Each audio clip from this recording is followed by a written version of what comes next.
Hello students, how are you? Hope you all are doing well.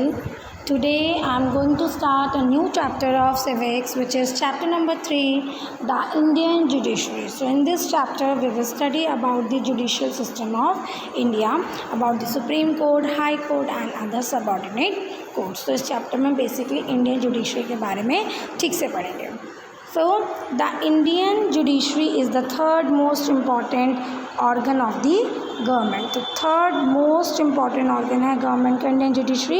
It main function is to protect our fundamental rights. तो Indian judiciary का जो भारत के न्यायिक system है, उसका जो मेन फंक्शन है वो क्या है कि हमारे फंडामेंटल राइट्स को प्रोटेक्ट करना. जितने भी यहाँ के नागरिक हैं इनके फंडामेंटल राइट्स को प्रोटेक्ट करना, interpret the law and to protect the liberty of an individual. Laws को इंटरप्रेट करना, अगर किसी भी बात को लेकर समझ में नहीं आता है कानून क्या कह रहा है तो उसकी इंटरप्रेटरी जो है वो कौन करेगा? कोर्ट करेगा, जुडिशरी करेगी. और साथ ही साथ किसी भी व्यक्ति की, इंडिविजुअल की लिबर्टी, उसकी आज़ादी को बनाए रखना, ये काम किसके हैं? इंडियन जुडिशरी के. It is the third most important organ of the government. It is the foundation stone of the modern democracy. कोई भी मॉडर्न डेमोक्रेसी जो है वो इक्वालिटी, फ्रीडम, इन दो फाउंडेशन स्टोन के अलावा एक तीसरा जो बहुत इंपॉर्टेंट फाउंडेशन स्टोन है वो है जुडिशरी के ऊपर खड़ी जाती है. अगर ये ना हो तो इंडियन जो जुडिशरी है या जो कोई भी देश है वो प्रॉपरली वर्क नहीं कर सकता, उसका संविधान की कभी रक्षा नहीं हो सकती. Now importance of independent judiciary. किसी भी जुडिशरी का इंडिपेंडेंट होना क्यों ज़रूरी है, क्या रीज़न है इसके पीछे कि जुडिशरी का इंडिपेंडेंट होना ज़रूरी है? The first reason behind that is independent judiciary ensure that the fundamental rights of citizens are well protected. अगर जुडिशरी पे किसी का कंट्रोल नहीं होगा, मान लीजिए सरकार का जुडिशरी पे कोई कंट्रोल नहीं है, सरकार के गवर्नमेंट के एग्जीक्यूटिव है, लेजिस्लेचर है, ये तीन अंग होते हैं. हमारी जो कंट्री है गवर्नमेंट के 3 अंग होते हैं. सबसे पहला होता है लेजिस्लेचर, सेकंड एग्जीक्यूटिव और थर्ड होता है जुडिशरी. तीनों ही अब इंडिपेंडेंट काम करते हैं. अगर ये एक दूसरे के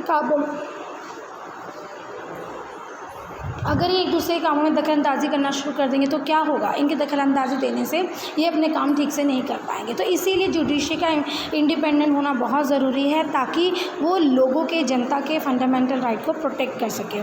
judiciary safeguard the federal nature of Indian political system. साथ ही साथ जुडिशरी इंडियन फेडरल जो नेचर है इंडियन गवर्नमेंट का, जुडिशरी जो है उसको प्रोटेक्ट करके रखती है.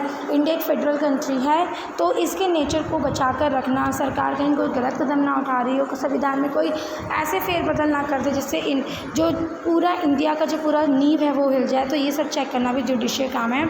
Indian judiciary act as custodian of our constitution. Judiciary जो है वो हमारे कॉन्स्टिट्यूशन का गार्जियन है, उसका रक्षक है. ठीक है, अगर कोई भी ऐसा कानून बन जाता है जो हमारे संविधान के खिलाफ है तो उस कानून को नल एंड वॉइड घोषित करना, उस कानून को गलत ठहराना, गलत साबित करना जुडिशरी काम है.